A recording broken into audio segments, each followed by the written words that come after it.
자, 하나님 말씀입니다. 데살로니가후서 3장 6절에서 18절을 자, 우리 장로님이 읽어주시기 바랍니다. 데살로니가후서 6장 3장 6절에서 18절입니다. 읽어주십시오. 형제들아, 우리 주 예수 그리스도의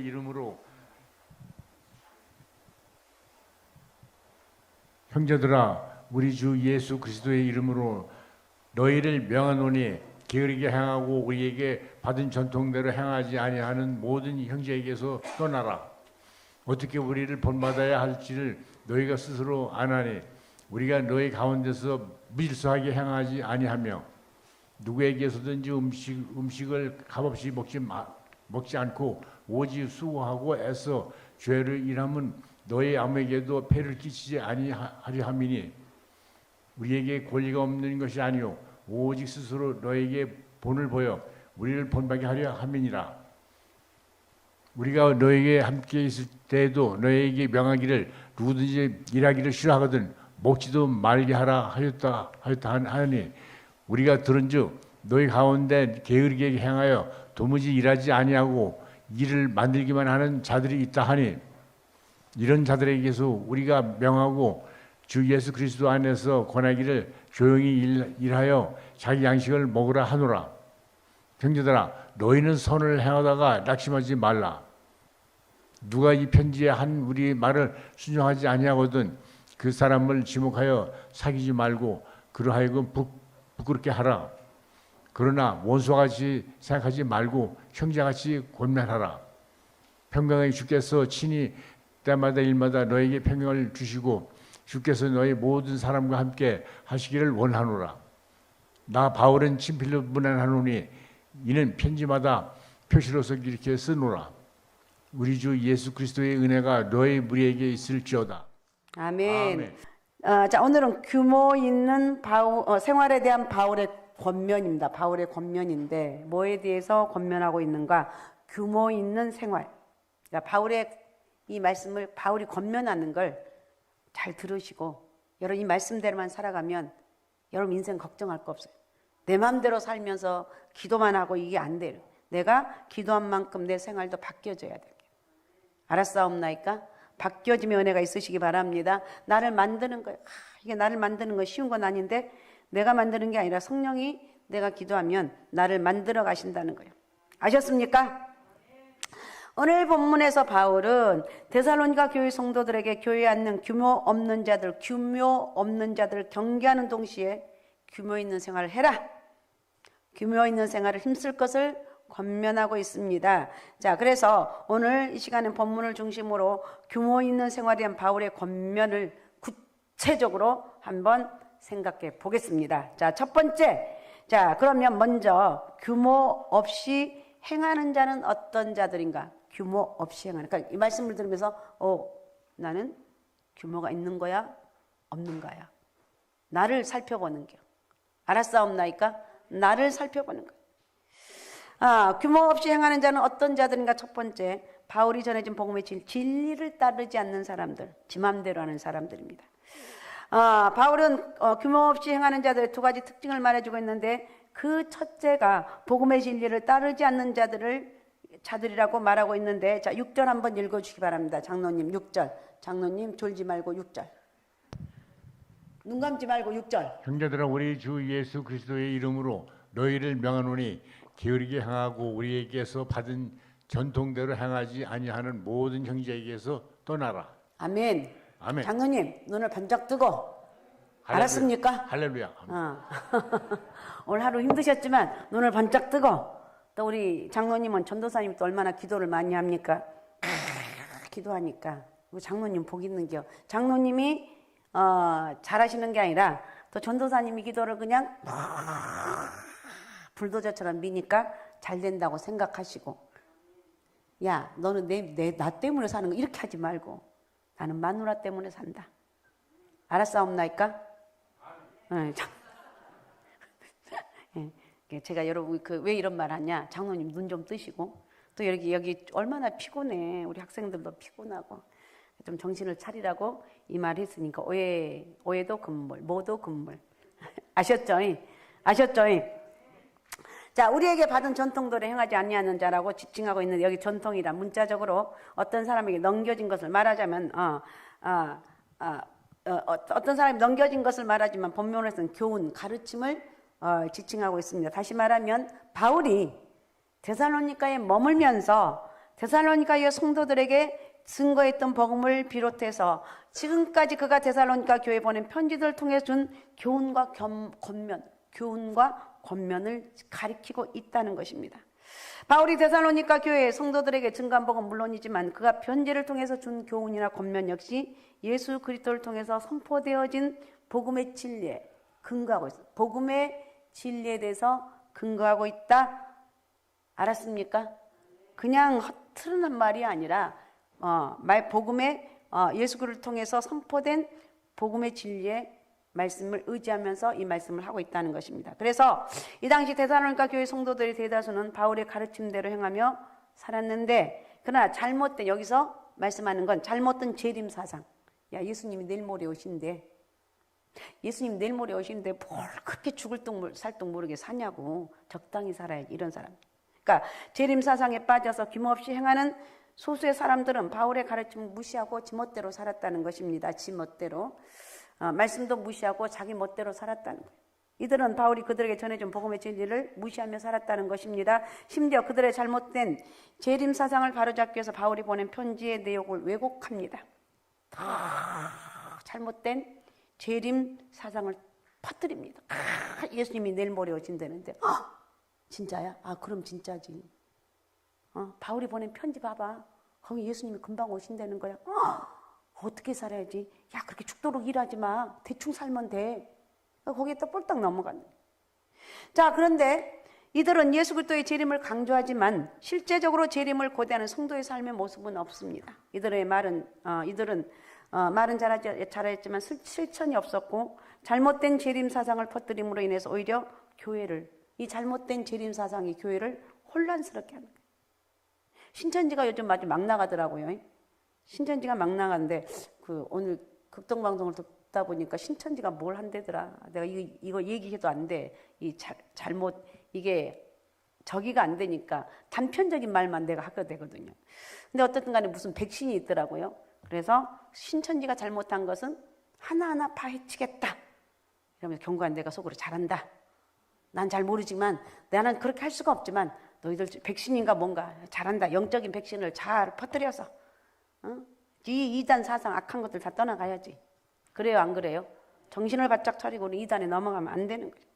그러니까 이들은 한마디로 복음의 진리를 무시하고 자신의 잘못된 신앙 사상을 따라가는 사람들. 자기가 갓 법이야. 자기가 곧 진리야. 그러니까 환장하는 거예요. 누구 말도 안 듣고. 이런 그런 사람들 있잖아요. 도대체 말하면 내가 믿는 하나님 그런 하나님 아니라니까. 내가 어젯밤에 기도했는데 하나님 나에게 이렇게 말씀하셨는데 그거 네가 잘못된 거야. 이거 할 수가 없어요. 성경이 그렇게 이렇게 했다고 말해도 너무 오바되면 그래요. 제가 처음에 예수를 믿고 너무 은혜가 되니까 오바된 말을 많이 했어요. 지금 생각하면 부끄럽고 창피한데 정말 부끄러워. 어쩌면 내가 그렇게 했나 몰라. 고개를 숙이고 그냥 어디 있으면 들어가야 되는데 고집도 세고 무식해갖고 끝끝내 우기니까 나를 보면 사람들이 아휴 그래 관두자 관두. 그랬을 것 같아. 어쨌든 우리는 바른 믿음 안에서 우겨도 해도 바른 믿음 갖고, 그러니까 바른 믿음 뭐냐? 성경 안에서는 이렇게 기록되어 있다. 성경 말씀을 붙잡고 말하면 누구도 막을 수가 없는 거예요. 이해가 되시죠? 성경을 그런데 성경 말씀은 무시하고 그냥 내가 어저께 밤에 계시를 받았는데 뭔 놈의 계시를 받어. 계시를 받았는데 내가 어젯밤에 기도하는데 이렇게 하면서 하니까 말문을 막히는 거예요. 자, 우리는 어떻든 하나님 말씀을 쫓아가는 사람이 돼야 됩니다. 할렐루야. 말씀을 쫓아가야 돼. 다른 걸 쫓아가면 안 돼요. 그러니까 오늘 다시 잊지 말 것은 딱 졸더라도 기억할 것은 장로님 졸지 말고 기억할 것은 뭘 따라가야 된다? 그치, 졸다가 또 잊어먹었지. 장로님 말씀을 쫓아가야 된다. 알았습니까? 김주희 전사님 오늘부터 가서 장로님 예배 시간엔 졸지 말자. 하루에 100번씩 외치고 주무시기 바랍니다. 예배 시간 전에는 졸지 말자. 장로님이 졸면 안 된다. 본이 돼야 된다. 졸지 말고 열심히 하자. 이렇게 해야 돼요. 아셨습니까? 우리 모두 장로님뿐만 아니라 우리 모두에게 하는 말씀. 그다음에 이 사람들은 어떤 사람들? 자기 일을 하지 않고 일만 만드는 자들입니다. 규모 없이 살아가는 사람들의 두 번째 특징은 자신들이 마땅히 해야 할 일을 하지 않고 오히려 일만 만드는 사람. 그래서 11절 한번 읽어주기 바랍니다. 장로님 11절. 우리가 들은즉 너희 가운데 게으르게 행하여 도무지 일하지 아니하고 일을 만들기만 하는 자들이 있다 하니. 예, 일은 하지 아니하고 그래서 그러니까 불규칙하게 산다는 거예요. 무질서하게 행동하는 뜻인데 원래는 군대 대열에서 이탈한 병사를 가리키는 말로도 사용된 말입니다. 질서와 규율을 엄격하게 생각하는 군대에서 자기 멋대로 행동함으로써 전체의 질서를 깨뜨리니까 줄 쫙 서서 쓰십시오. 군대는 그러잖아요. 지난번에 봤죠. 딱 쓰면은 흐트러지면 안 돼요. 그런데 한 사람이 이렇게 하면 그러면서 내가 지금 잘 서고 있다고 말도 안 되는 소리로 하면 이게 안 된다는 거예요. 이게 질서를 깨뜨리는 자는 거예요.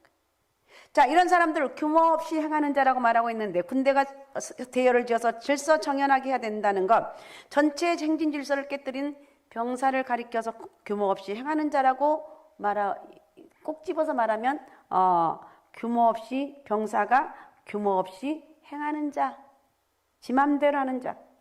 따라서 오늘 본문에서 말하는 규모 없이 행하는 자는 교회 질서에서 이탈하는 행동을 하는 자들.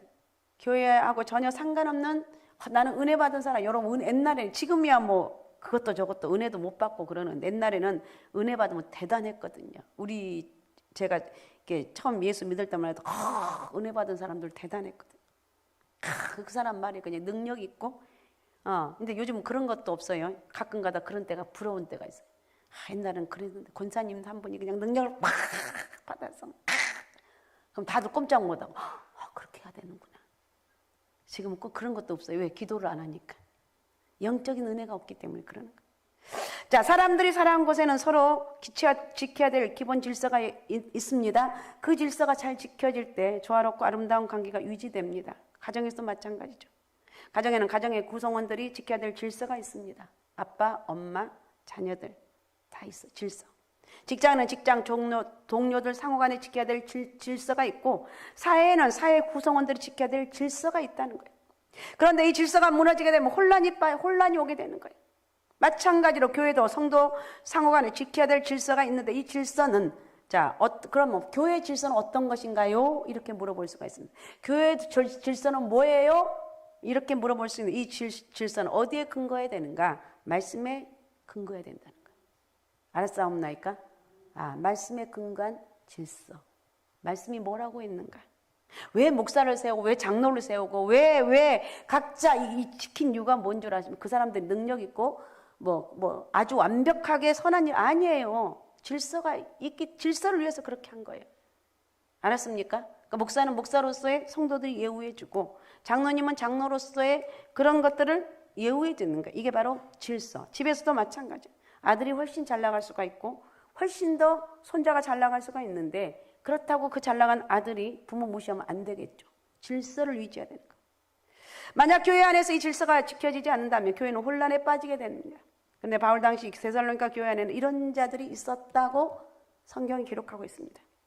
이들은 왜 잘못됐는가? 잘못된 재림관, 임박한 종말을 지나치게 강조하면서 자신들은 마땅히 해야 될 일을 하지 않는 것, 굉장히 불성실하고 무질서한 생활로 교회 전체의 질서를 깨뜨리고 있다는 거예요. 안 된다는 거예요.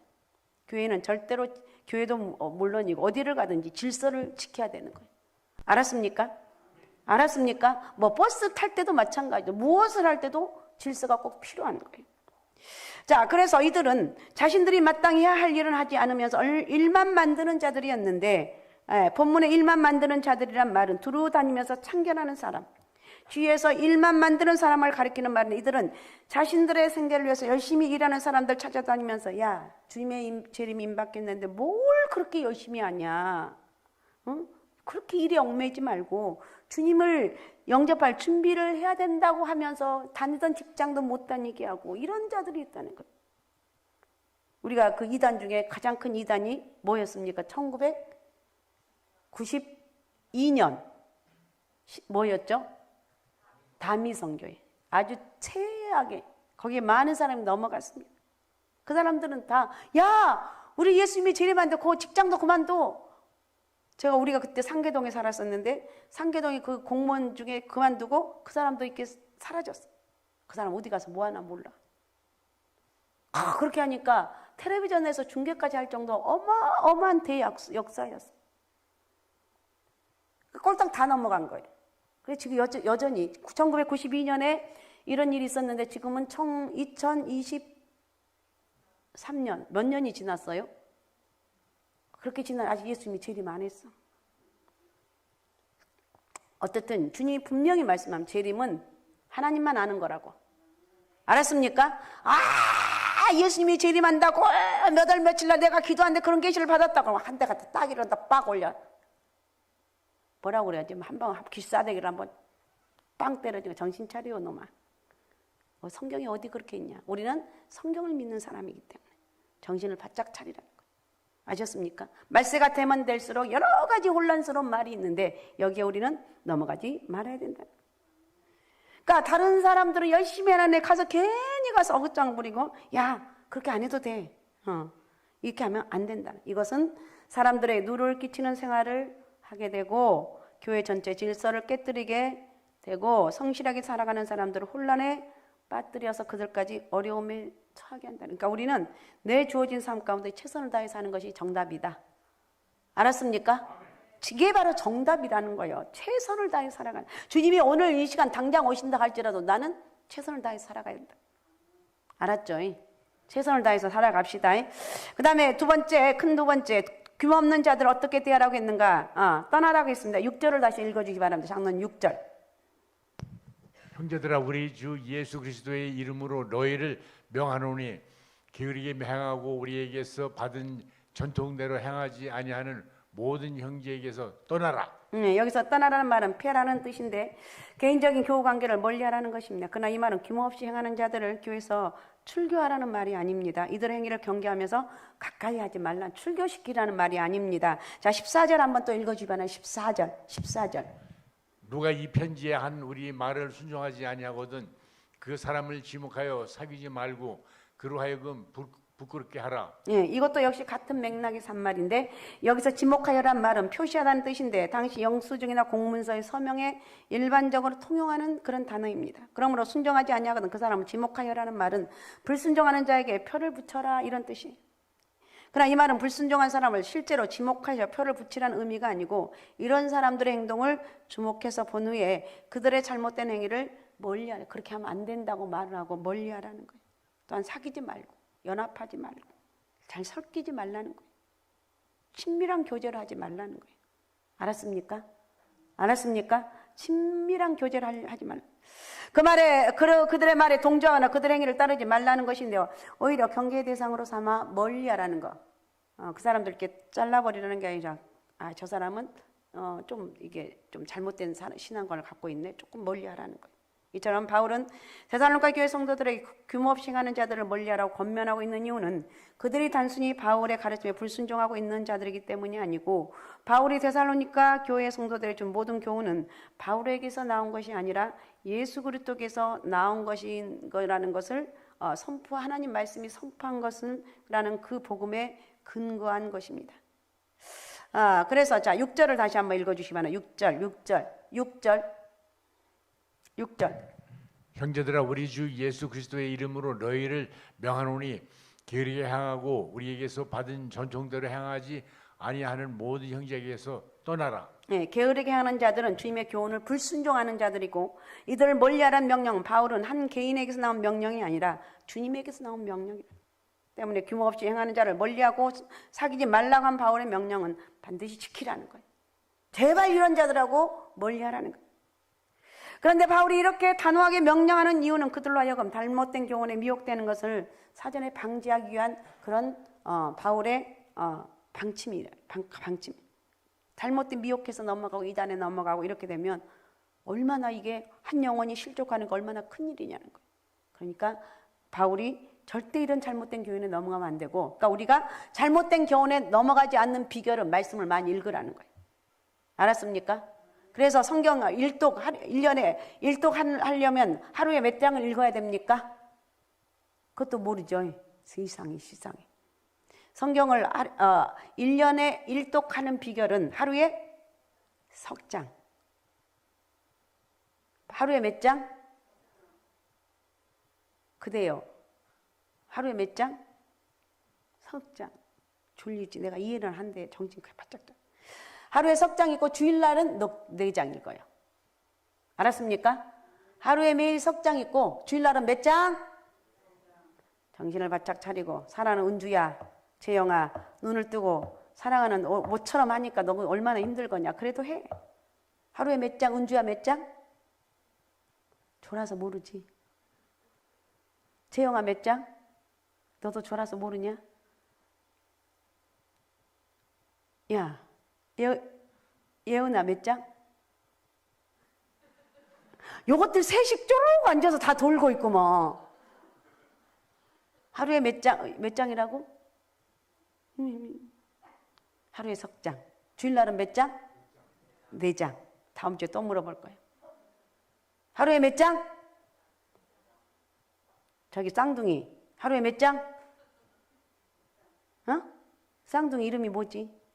하경이, 라경이. 자, 하루에 성경 몇 장? 누가 옆에서 하지 말고 몇 장? 그냥. 주일날은 몇 장? 4장. 그래, 고맙다. 그렇게 억지로라도 대답해 주니까 고맙고. 어떻든 절대로 말씀을 많이 읽어야 돼요. 그래서 말씀만 많이 읽고 기도하게 되면 절대로 이단에 넘어갈 일이 없습니다. 그래서 여기서 바울이 이렇게 한 것은 규모 없는 자들을 규모 없이 가는 자들을 계속 방치해 준다면 데살로니가 교회가 치명적인 상처를 받을 위험에 놓여 있었기 때문에 바울은 데살로니가 교회 성도들에게 제발 규모 없이 행하지 말고 정말 말씀을 계속 보면서 말씀이 그런 거 아닌가 좀 생각해 보라는 거예요. 알았습니까? 그러면 여러분 그러죠. 우리 학생들 다 공부하기도 지쳤거든요. 공부하기 지쳤는 그 지친 영혼 속에 기도하고 말씀을 읽으면 힘이 나는 거예요. 사랑하는 그대들 알았습니까? 나 공부하기도 힘들어요. 그 힘드니까 말씀을 읽고 기도하면 영적인 힘이 지혜를 주시고 능력을 주시는 거예요. 그러니까 우리는 내가 지금 힘들어 여기에 주저앉으면 안 되고 그 조금만 더 깊이 들어가면 영적인 은혜를 우리가 깨닫게 되면요. 말씀이 힘이 있고 능력이 있고 다시 회복의 은혜가 있다는 거예요. 아셨습니까? 그런 영적인 은혜와 축복이 있으시기 바랍니다. 요즘은 개념이 없어. 영적인 개념이 없어. 요즘은 아예 뭘로 사는지 모를 정도로 이렇게 사는데 우리는 영적인 개념이 있어요. 그 다음에 두 번째, 규모 없이 행하는 자들로 하여금 부끄럽게 하라고 말하고 있는데 14절 다시 한번 읽어주기 바랍니다. 14절. 누가 이 편지에 한 우리 말을 순종하지 아니하거든 그 사람을 지목하여 사귀지 말고 그로 하여금 부끄럽게 하라. 네, 부끄럽게 하라고 그랬어요. 말은 규모 없이 행하는 자들에게 모욕을 주라는 뜻이 아니라 수치를 느끼도록 하라는 거예요. 수치를 다시 말하면 규모 없이 행하는 자들을 멀리하면서 자신들의 행동에 대해서 수치스럽게 느끼도록 하라는 거예요. 그런데 바울의 규모 없이 행하는 자들을 멀리하여 수치를 느끼게 하라고 한 이유를 두 가지로 생각해 볼 수가 있는데 하나는 규모 없이 행하는 자들로 하여금 자신들의 행위에 대해서 수치를 느끼게 하면서 데살로니가 교회에 더 이상 혼란과 불순종이 파급되는 것을 방지하는 말씀에 이러한 본보기를 통해서 다른 성도들에게 경각심을 갖게 하기 위해서였습니다. 또 다른 중요한 이유는 규모 없이 행하는 자들로 하여금 부끄러움으로 돌이키고 회개하라는 뜻입니다. 다시 말하면 규모 없이 행하는 자들에게 자극을 줘서 자신들의 행위가 잘못된 것임을 깨닫게 하기 위해서 또 말씀 안에서 바른 진리로 구하기. 그러니까 여러분 말씀을 많이 읽고 그 말씀을 생각나 졸 시간이 어디 있어. 내가 오늘 저 말씀 어저께 읽었는데 와 그렇구나. 맞아 저 말씀은 저렇게 있어. 말씀이 막 나를 그냥 막 끄집어내는 거야. 내 영혼을 끄집어내는 거예요. 핸드폰을 하루 종일을 한 것이 아니라 말씀을 묵상하면 또 묵상하면서 그래서 억지로라도 읽으라는 거예요. 하루 몇 장씩? 3장. 애경 하루 몇 장씩? 주일날은 몇 장? 오케이. 하루 3장. 그러면 한독을 할 수가 있어요. 1년 동안. 가정예배도 좀 드리고. 가정예배 왜 드리냐? 사단이 틈타지 못해. 우리 가정이 회복되는 유일한 길은 예배라는 거예요. 그래서 예배를 드리라는 거예요. 예배가 떠나지 않도록 해야 되고 말씀이 떠나지 않게 해야 되고 이것이 나를 붙잡는 힘이에요. 아셨습니까? 그러니까 이렇게 하는 이유는 규모 없이 행하는 자들로 하여금 수치를 느끼게 하되 마치 원수를 대하듯이 무조건 배척하는 자세를 하지 말고 공동체 한 구성원으로서 대우하면서 권면하라는 것입니다. 훈계하고 책망하라는 뜻인데, 권하라는 말은 훈계하고 책망하다는 뜻인데, 규모없이 행하는 자들 책망하되 배척해야 될 사람처럼 하지 말고 형제라는 입장에서 하라는 거예요. 야, 너 그렇게 하면 망하는데, 너 그렇게 하면 이단으로 끌려가면 넌 지옥 가는데, 이런 마음을 좀 가지라는 거예요. 잘못되고 그냥 저 꼴통, 내가 죄만 없으면 정말 10년 먹은 채찍이 확 넘어가겠네. 너 잘 이단 넘어가. 혹시 그런 마음이 있다면 안 된다는 거예요. 다시 말하면 우리 성도는 모두 다 예수 안에서 한 형제다. 알았습니까? 예수 안에서 한 형제라는 거예요. 은주야 알았냐? 예수 안에서 한 형제. 은주랑 재영이랑 그다음에 저 옆에 놈 또 졸고 있네. 한 형제라는 거예요. 한 형제. 우리는 한 형제다. 알았습니까? 자, 그러면 세 번째, 규모 있는 생활하기 위해서 어떻게 해야 되는가? 자, 첫 번째 7절 한번 읽어주시면 7절. 어떻게 우리를 본받아야 할지를 너희가 스스로 아나니 우리가 너희 가운데서 무질서하게 행하지 아니하며. 예, 너희가 스스로 안다는 것은 뭐냐? 바울이 본을 보여준 것을 따르라고 말하고 있습니다. 데살로니가 교회 성도들이 어떻게 살아가야 할 것인가를 지식을 이미 그들은 알고 있다는 거예요. 바울이 데살로니가 있을 때 규모 있는 생활을 대해서 모범을 보여줬기 때문에 데살로니가 교회 성도들이요, 너희도 제발 규모 있게 행하고 제발 하나님 말씀 안에서 말씀대로 살아가라는 이런 의미가 담겨져 있다는 거예요. 오늘 본문에 우리를 본받아야 할지를 이란 말이 있는데, 이걸 문자적으로 해석하면 우리를 본받는 것이 얼마나 필요한 것인지로 설명할 수가 있는데, 바울이 보여준 규모 있는 생활에 대한 모범을 본받는 것은 선택의 문제가 아니라 당연한 것이다. 하나님 말씀을 본받는 건 당연한 것이 선택이 아니에요. 나는 내가 마음에 들면 선택하고 아니면 이게 아니라 그게 없어. 반드시 필요한 거. 학교에서 공부할 때도 선택이 있고 그다음에 또 뭐가 있더라? 필수라는 거. 선택이 아니라 필수라. 반드시 말씀 안에서 규모 있는 생활이 해야 되는 게 당연히 해야 된다는 거예요. 바울은 데살로니가 있을 때 그 자신이 규모 있는 생활을 직접 실천하면서 데살로니가 성도들에게 규모 있는 생활에 대한 모범을 이미 보여주었습니다. 그래서 데살로니가 교회 성도들도 이런 바울의 모범을 따라야 된다는 사실을 너무나 기가 뚫어지게 잘 알아요. 얘네들 이렇게 앉아있지만 내가 어떻게 말씀대로 살아갔다는 기가 뚫어지게 잘 알고 있는데, 얘네들을 뭐라고 그러는 줄 알아요? 나는 내 마음 온유로 돼 육신이 약해서 나는 말씀대로 살고 싶은데 내 마음과 몸이 힘들어서. 아니에요. 내가 가장 내 우선순위를 예배에 두게 되고 가장 내 우선순위를 말씀 안에 거하게 되니까, 여러분 아침에 일어나면 기숙사 생활하든 무슨 하든 말씀을 먼저 읽으라는 거예요. 암송을 하면서 읽으라는 거예요. 그러면 여러분 하루가 평안하고 힘 있는 삶이 된다는 거예요. 알았습니까? 그래서 바울은 데살로니가 교회 성도들 가운데 규모 없이 행하는 자들을 멀리하라는 가운데 그 다음에 바울이 보여준 이 모범을 적극적으로 본받기를 원했다는 거예요. 자, 그러면 바울이 데살로니가 교회 성도들에게 보여준 규모 있는 생활에 대한 본이 무엇인가? 8절 9절. 자, 8절 9절을 큰 소리로 장로님 크게 읽어주시기 바랍니다. 누구에게서든지 음식을 값없이 먹지 않고 오직 수고하고 애써 주야로 일하면 너희 아무에게도 폐를 끼치지 아니하려 함이니 우리에게 권리가 없는 것이 아니요 오직 스스로 너에게 본을 보여 우리를 본받게 하려 함이니라. 네, 이 말은 무슨 말이냐? 바울은 자신은 전도자로서 교회 도움을 받을 당연한 권리가 있었습니다. 그죠? 목사님들이 교회에 당연한 도움을 대접을 받을 권리가 있습니다. 그런데 바울은 사람들에게 누를 끼치지 않기 위해서 스스로 생계에 필요한 돈을 벌어서 생활했다는 거예요. 옛날에는 어려웠죠. 지금이 안 그렇지만 지금도 어려운 교회는 정말 어렵습니다. 그래서 돈을 벌어서 생활했다는 거예요. 그리고 바울이 이렇게 한 것은 데살로니가 교회 성도들에게 본을 보여서 그를 본받게 하기 위해서라는 것입니다. 지금도 마찬가지지만 복음을 전하는 사역자들이 교회로부터 경제적인 지원을 받는 것은 당연한 권리라는 것입니다. 바울이 그랬으니까 우리 목사님들도 이번 달부터 사례비는 안 줘도 되겠네, 이런 생각은 아니라는 거예요. 그러니까 바울 당시에는 너무너무 교회들이 어려웠어요. 그러니까 바울은 천막 만드는 일을 하면서, 바울은 사실 똑똑한 사람이고 대단한 사람인데 다 버렸어요. 다 배설물로 여겼어요.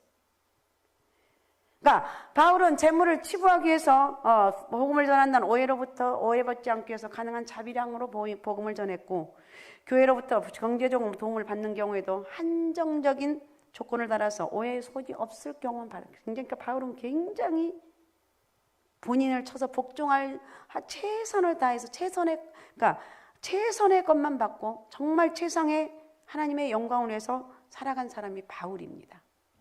알았습니까? 알았습니까? 바울은 우리가 정말 대단한 사람이지만 모든 것을 다 배설물로 여기고, 오직 바울의 삶에는 오직 예수 그리스도만 그의 마음속에 전부를 점령하고 있었어요. 사랑하는 그대들 알았습니까? 사랑하는 그대들 재영 알았냐? 예수 그리스도가 바울의 인생을 전부를 주장을 했다. 그래서 교회로부터 바울은 데살로니가 교회로부터 경제적인 도움을 받을 수 있는 당연한 권리가 있었음에도 불구하고 그 권리를 사용하지 않았다는 것입니다. 오히려 밤낮으로 수고하고 애써 자신의 생활과 복음 사역에 필요한 경비를 마련하면서 데살로니가 교회 성도들 어느 누구에게도 누를 끼치지 않으려고 몸부림을 쳤다는 게, 바울은 진짜 자기에 대해서는 절제했던 사람. 정말 예수 그리스도만 높이고 어떤 상황에서도 그냥 다 참고 인내하되, 예수 그리스도에게 복음만 잘못된 거기에서는 그냥 막 의분이 나서 싸웠던 사람. 싸웠다면 그러냐, 그 복음을 지키기 위해서 몸부림쳤던 사람이 이 바울이라는 거예요. 하나님 이런 사람을 기뻐하지 않겠느냐는 거예요. 바울의 이런 자세는 잘못된 종말 사상을 앞세워 자신들이 마땅히 할 조차도 하지 않으면서 다른 사람들이 수고하고 애써 수고한 것으로 거기에 먹고 살려고 한 사람들과는 아주 대조가 되는 행동입니다. 당시 데살로니가 교회 안에 있는 규모 없이 행하는 자들은 예수님의 재림과 종말을 핑계 삼아 자신들은 일하지 않고 다른 사람들의 것으로 그렇게 살아가려고 했던 사람들이 있었다는 거예요. 그러나 바울은 이런 걸 보면서 자신의 당연한 권리까지도 포기하면서 사람들에게 누를 끼치지 않으려고 모범을 보여주었다. 알았습니까? 우리의 삶도 여러분 이렇게 나를 항상 채찍질하는 거예요. 나를 자꾸 단련을 시키는 거예요. 내가 할 수 있음에도 이건 아니야. 내 자신을 스스로 나를 만드는 거예요. 만드는 거. 영적으로 다른 거 못 만들기, 운동에서 못 만들기, 또 못 만들기, 키 만들기도 있나? 키 만들기. 그건 없고. 어쨌든 여러 가지 만들기가 있는, 우리는 영적인 것을 만들자. 사랑하는 그대들 알았습니까? 영적인 것을 만들자. 나는 하나님 앞에 기도하는 사람이다. 김혜경 넌 누구냐? 예, 저는 기도하는 사람입니다. 상갈소망교회 청년인데 저는 기도하고 우리 상갈소망교회 생일하고 내 생일하고 똑같습니다. 이러면서 나 애경이는 기도하는 사람입니다. 제가 지난주에 애경이를 봤더니, 애경이를 얘기하려고 해서 하는 게 아니라 기도를 엄청 하더라고요. 제가 누구니? 애경이래. 애경이가 저렇게 기도를 많이 했더니 몰랐네. 난 처음 본다.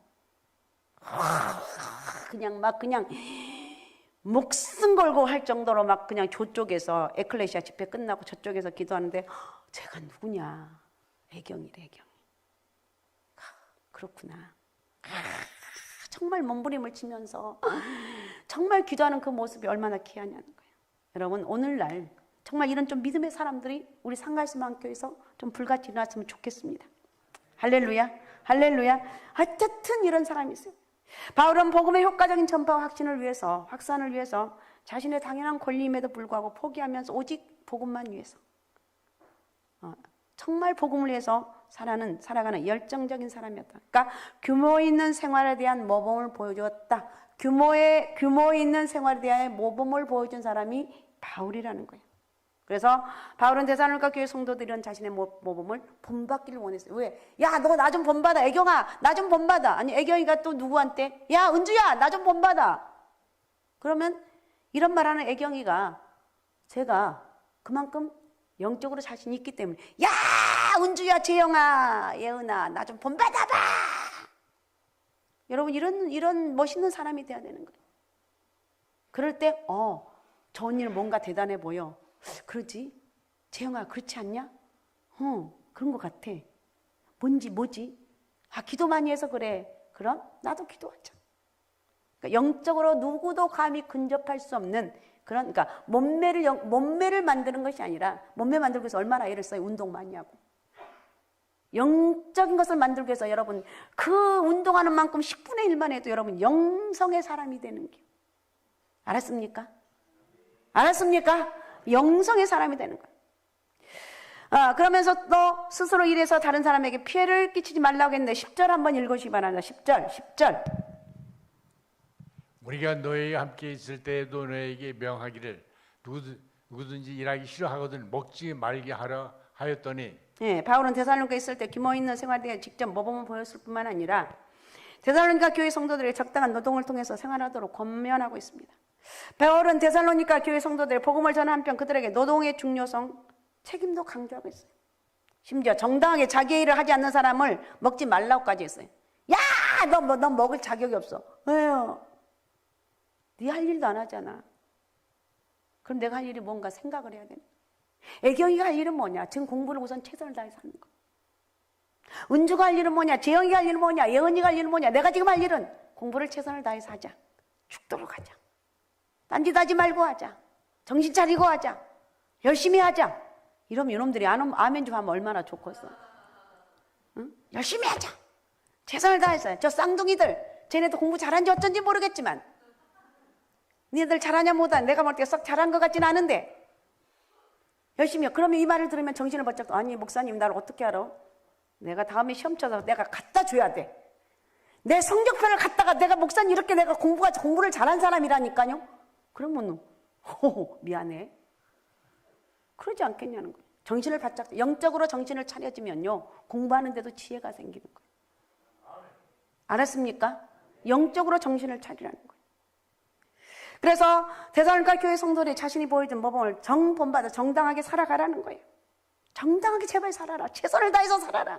너에게 맡겨주신 일을 최선을 다해서 해라. 공부한 학생이란 공부를 위해서 최선을 다해서 하고, 직장생활을 하는 사람이라면 여러분 직장에서 최선을 다해서 하라는 거예요. 뺀들뺀들하지 말라는 거예요. 여러분 모르는 거죠. 다 알죠. 사람은요 자기가 하는 건 몰라도 남들이 하는 거 어찌 그렇게 잘 보이나 몰라. 신기한 거예요. 자, 12절도 읽어주시면 12절. 이런 자들에게 우리가 명하고 주 예수 그리스도 안에서 권하기를 조용히 일하여 자기 양식을 먹으라 하노라. 여기서 조용히라는 말은 말썽을 피우거나 다른 사람에게 해를 끼치지 않는 행동을 가리킬 때 사용하는 말입니다. 그러므로 조용히 일하여라는 말은 무익한 말의 행동으로 말썽을 피우지 말아라. 마땅히 너의 할 일만 해라. 제발 너의 쓸데없는 짓을 하지 말아라. 애경이가 예은아 우리 이번 주에 저기 어디 갈까? 언니 어디 가는데? 기가 막힌데 내가 알아냈어. 거기가 어딘데? 또 안 좋은 데는 하나 뭐 얘기하면 얼마나 신바람 난지 은밀하게 한데 그 죄 짓는 게 얼마나 기분 좋은지. 이렇게 하지 말라는 거야. 내 일에 대해서 최선을, 내가 할 일은, 학생 할 일은 뭐냐? 공부하는 것, 또 카리스 주발하게 하는 것, 예배 드리는 것. 학교에서 예배당이 없기 때문에 아침에 일어나면 기도하는 거, 기숙사에서 기도하는 거. 옆에 친구가 뭔 소용이 있냐고. 나 혼자 일어나서 조용히 하는데 하나님의 은혜를 잊지 말라는 거. 교회 와서 여러분 하나님 은혜를 매일 잊지 않으면 교회에 와서 여러분 얼마나 저 열정이 생겨나고 말씀을 들으며 그렇지 내가 이번 주에 잘 살았구나. 내가 하나님 은혜로 살았구나. 내 영혼이 다른 사람들이 모르는 내 영혼이 기쁨이 있다는 거예요. 그러니까 여러분 우리는 영적인 이런 은혜를 우리가 받아야 돼요. 내가 이번 한 주간도 정말 바쁘게 살았지만 공부하느라고 지쳐있지만 여러분 지친 이유는 딴짓하기 때문에 지치는 거예요. 공부만 해서 지치는 게 아니에요. 딴짓해서 그냥 영적으로 흐려지고 하다 보니까 매가리가 없는 거예요. 그래서 여러분 스스로 최선을 다해서 하면서 내가 가장 최선을 해야 될 기본적인 일은 무엇인가 이걸 생각하라는 거예요. 내가 최선 다한 거. 난 기숙사에 있으니까 교회 안 가니까 얼마나 좋아. 전도사님 새벽기도 안 나라고 말하니까 얼마나 내가 좋은지 몰라. 아이고 신난다. 아니라니까요. 누군가 나한테 껴줘. 야 재영아 새벽 예배 나야지. 은주야 너 기도해야지. 나 그 말 안 들으니까 제일 좋았어. 이 영적인 거는요 얼마나 예민한지 몰라요. 그래서 내가 내 마음대로 그냥 다 기숙사 사람 다 풀어 헤치고 살잖아요. 신바람 난다. 누가 나한테 타치도 않지. 늦게 일어난다고 잔소리하지. 왜 양말을 뒤집어서 벗냐. 양말 벗으면 이리 던지고 저리 던지지 말아라. 그 잔소리하는 엄마도 없지. 신난다. 신나는 게 아니고 나를 위해서 누군가 잔소리해 준 게 이게 얼마나 큰 복인지를 깨달아야 되는 거예요. 시간이 너무 가버렸네. 자, 13절 한번 읽어주봐라. 13절. 형제들아 너희는 선을 행하다가 낙심하지 말라. 예, 여기 중요한 게 이거예요. 오늘 포인트. 낙심하지 말아라. 정말 선한 일 하는데 사람들이 알아주지도 않고 알아준다는 그걸 기대를 하지 말아요. 나는 하나님 앞에 하기 때문에. 그러니까 규모 있는 일을 하면서도 선을 행하다가 낙심하게 된다는 것입니다. 그러나 여기서 최선을 다한다는 것은 낙심하지 말라는 말은 겁내지 말고 시들지 말고 약해지지 말라는 거예요. 어떤 어려운 국면에 온다 할지라도 좌절하지 말고 내게 그러니까 항상 중요한 것은 나 애경이에게 맡겨진 일들이 무엇인가 이걸 생각하라는 거예요. 당시 데살로니가 교회 안에 있는 그 규모 없이 행하는 자들은 바로 성도들로서 마땅히 해야 할 일은 하지 않는 것은 물론이고 자기의 모든 걸 다 귀찮고 남의 일만 계속 참견한 사람. 야! 애경이가 가서 은지야 너 기도 안 하냐? 은지야 너 뭐 했어? 이렇게 참견만 하는 사람이 있으면 안 된다는 거예요. 자, 오늘 말씀의 결론을 말씀을 드립니다. 정말로 살아가는 성도들에게 필요한 것은 말씀을 바로 분별할 수 있는 능력을 주옵소서. 할렐루야. 말씀을 분별의 능력. 그리고 두 번째 성도에 마땅한 본분을 다하며 살아가는 것. 말씀의 분별, 내가 마땅한 본분이 무엇인가며 살아가는 것. 잘못된 거짓 교훈에 요동하지 않고 규모 없는 생활하는 자와 같이 살지 말고 주님의 재림을 사모하는 그런 아름다운 모습으로 살아가라는 거예요.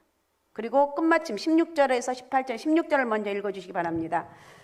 평강의 주께서 지니 때마다 일마다 너에게 평강을 주시고 주께서 너희 모든 사람과 함께 하시기를 원하노라.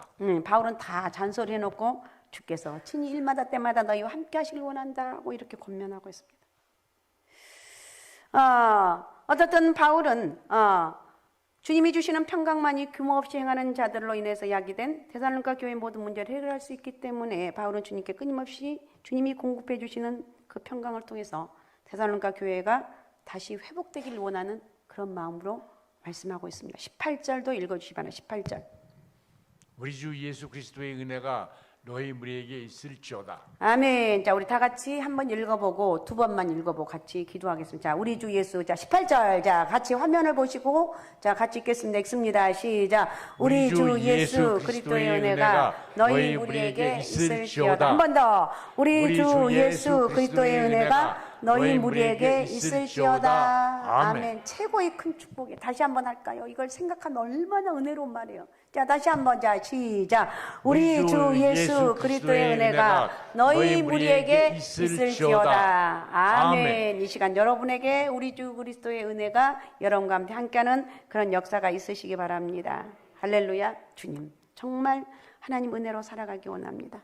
정말 거짓 이단에 넘어가지 않고 하나님 말씀 안에서 정말 진리를 바라보면서 끝까지 승리하는 역사가 있게 도와주옵소서. 아셨습니까? 그런 은혜와 축복이 있으시기 바랍니다.